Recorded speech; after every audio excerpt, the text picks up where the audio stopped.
Have you ever heard the rumor? The one whispered in hushed tones in the darkest corners of the internet. A digital ghost story for the modern age.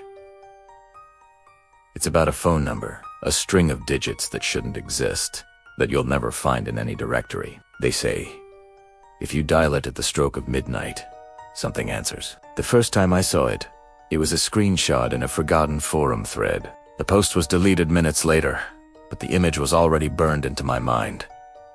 Curiosity is a dangerous thing, isn't it? That night, I waited, my heart hammering against my ribs as the clock on my phone ticked to 11:59. My thumb hovered over the call button. Was I really going to do this? The number seemed to glow on the screen. As the clock struck midnight, I pressed call. There was no ringing, no dial tone, just an immediate, unnerving silence, followed by a click. A voice crackled through the speaker, a sound like dry leaves skittering across pavement.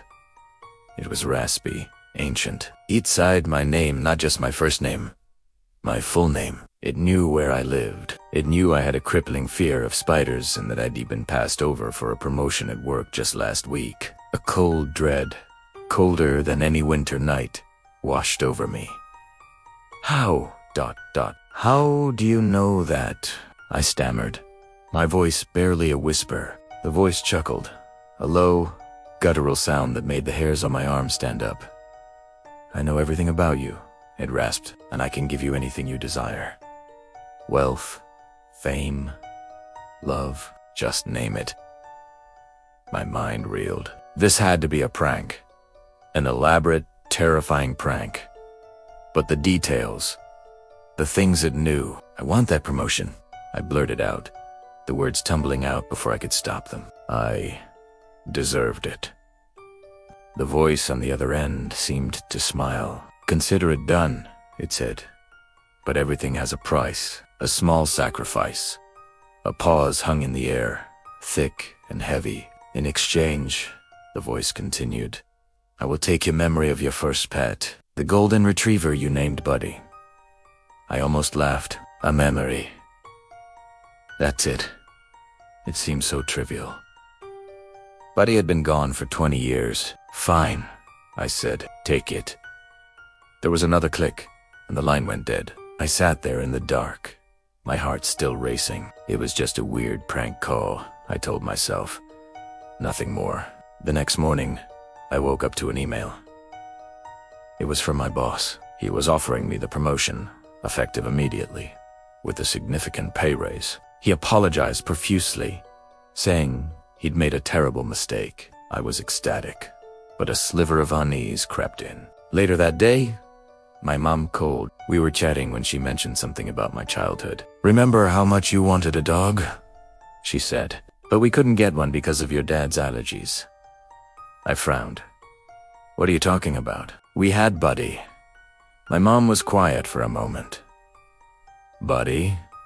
Who's Buddy? Honey, we never had a dog.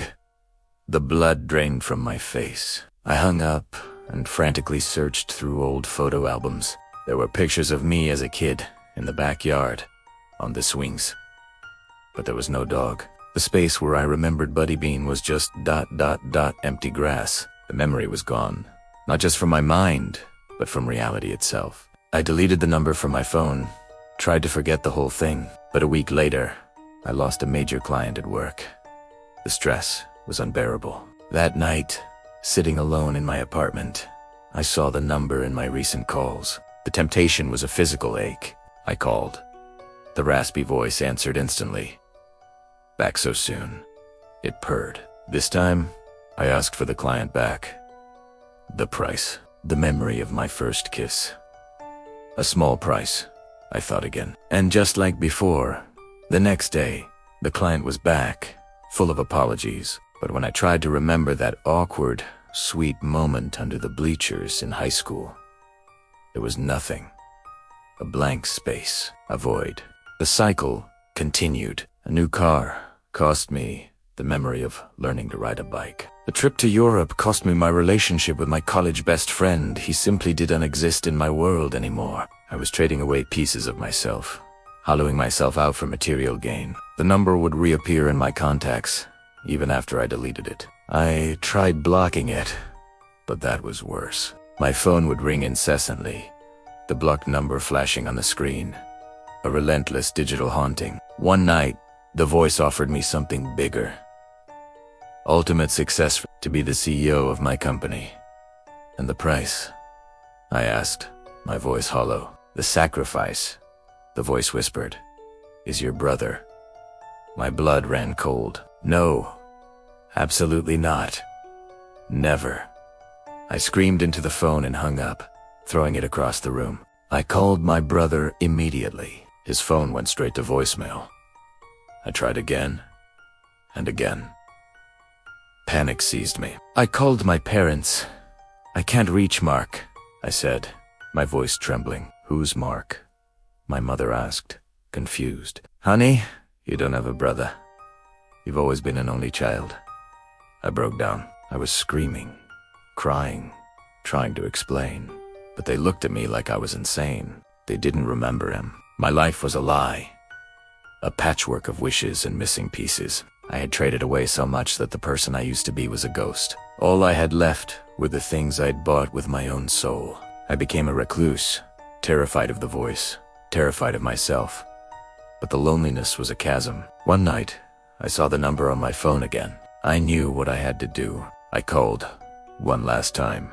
The raspy voice answered. I have a final wish, I said, my voice steady for the first time in months. I want my life back. I want everything back to the way it was before I ever called you.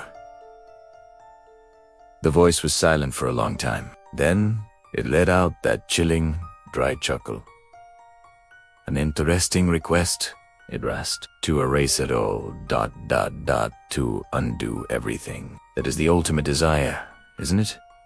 It will require the ultimate sacrifice. What is it? I asked, bracing myself. You, the voice said simply. The price for returning everything you've lost is you. You will cease to exist. No one will remember you. It will be as if you were never born at all. I looked around my empty, luxurious apartment, filled with things I didn't deserve, a monument to a life I had stolen. I thought of Buddy, my first kiss, my best friend, my brother. I thought of the person I was before all this. Was it worth it? To exist in a world built on sacrifice, or to disappear and let everyone else have their real lives back? Do it, I whispered. There was a final, deafening click, and then ... nothing. Somewhere, in a quiet suburban home, a family sits down for dinner. The parents talk to their two sons, laughing about a shared memory. In another town, a young man bumps into his old college roommate on the street, and they make plans to catch up. A golden retriever wags its tail as a little boy throws a ball in the backyard.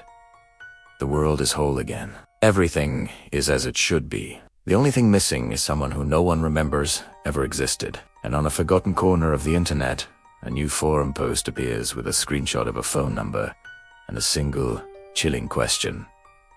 Do you call?